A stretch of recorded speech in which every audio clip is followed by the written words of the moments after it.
90 का दशक हम में से कईयों की लाइफ का ऐसा गोल्डन पीरियड था जिसके साथ हमारी खूब यादें जुड़ी हुई हैं।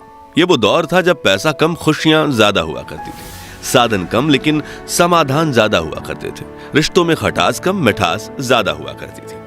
पैरों में भले चप्पल नहीं थी लेकिन चेहरे पर मुस्कुराहट ज्यादा हुआ करती थी। घर में भले ही पिता की एक पुरानी साइकिल हो लेकिन बच्चों के दिल में उसे चलाने की चाहत ज्यादा हुआ करती थी। कहते हैं कि गुजरा जमाना लौट कर नहीं आता, लेकिन हम कुछ पलों के लिए समय में पीछे जाकर उस जमाने की यादों को जरूर जी सकते हैं। और आज के इस खास वीडियो में हम आपको ले चलेंगे 90 के दशक के उस दौर में जिसे देख आपके बचपन की यादें ताजा हो जाएंगी, आंखों में खुशी के आंसू भर जाएंगे और दिल कहेगा वो दिन भी क्या दिन थे। तो चलिए चलते हैं इस सुहाने सफर पर। आपको याद है उस वक्त माँ ईंट और मिट्टी से बने चूल्हे पर आग जलाकर खाना बनाया करती थी और शाम होते ही बच्चे खाने का इंतजार करते हुए माँ के साथ आंगन में बैठ जाते। चूल्हा जलाने के लिए खेत से पतली सूखी लकड़ियां तोड़कर लाई जाती थीं और जिसके घर में गाय भैंस हुआ करती थी वो उनके गोबर के उपले या थेपड़ी बनाकर उन्हें सुखाते थे। फिर चूल्हा जलाने के लिए उनका इस्तेमाल होता था।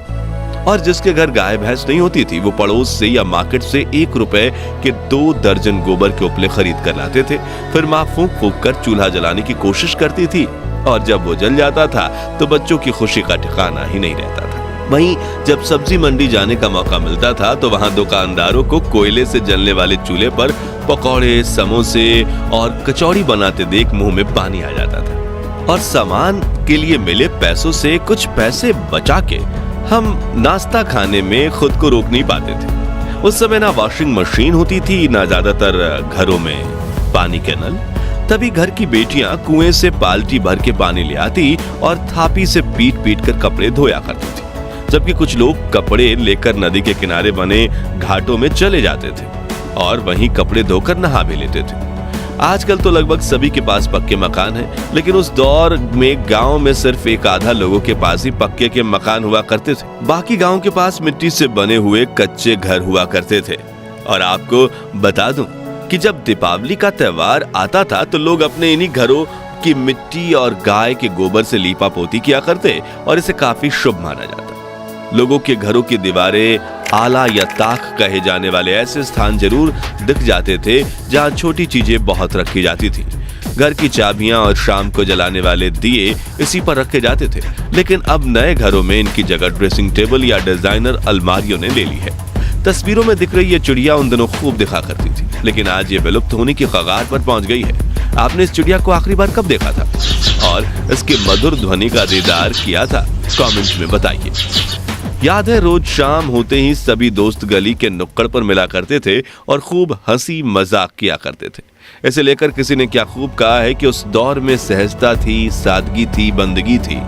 ये सोशल मीडिया प्लेटफॉर्म्स नहीं थे तब जिंदगी। बच्चे में एक दूसरे के साथ कई मजेदार खेल खेलने की होड़ थी, जैसे कि राजा मंत्री चोर सिपाही, चिड़िया और छुपन छुपाई, इक्कल दुक्कल, गिट्टियां, अंताक्षरी, कच्चे पकड़म पकड़ाई, गिट्टी फोड़, आंख में चौली, लंगड़ी टांग, गिल्ली डंडा वगैरह। खैर, इनमें से बचपन में कौन सा खेल सबसे ज्यादा आपने खेला है कमेंट्स में बताइए।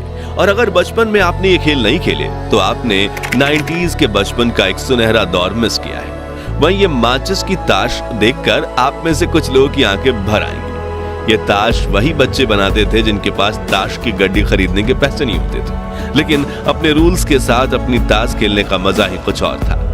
याद है वो स्वादिष्ट कैंडीज जो 90 के दशक की शान हुआ करती थी। गुरु चेला जिसमें कैंडी का पैकेट घुमाने पर फोटो बदल जाती थी, पान पसंद, मैंगो बाइट, चटपटी कैंडीज, एक्लेयर, किस्मी, इमली की गोली, खाने वाली सिगरेट, जेम्स, आम पापड़, कप में मिलने वाली स्वादिष्ट जेली और मिल्की बार। ये कुछ ऐसी कैंडीज थी जो पूरे भारत में जोरों शोरों से बिका करती थी। खैर, इनमें से आपकी पसंदीदा कौन सी थी? कमेंट्स में बताइए। ये वो गलियां हैं जहां हम क्रिकेट खेलते वक्त जीवन की सभी समस्याएं भूल जाते थे। बच्चे बारिश के पानी में छपाक छपाक करके दौड़ते थे और अगर एक पुराना टायर मिल जाए तो छोटी सी लकड़ी की मदद से टायर को धकेलते हुए रेस लगाने का मजा ही अलग था। ये वही मोहल्ले हैं जिनके साथ हमारी सैकड़ों यादें जुड़ी हुई हैं। ये वही पेड़ हैं जहां देश के लाखों बच्चों को प्राथमिक शिक्षा मिली है और जिन बच्चों को स्कूल जाने का सौभाग्य प्राप्त होता था वो महंगी बेंच नहीं बल्कि ऐसी लकड़ी की चारपाई पर बैठकर पढ़ते थे। जब पहली बार बंगाल में इंग्लिश स्पीकिंग क्लास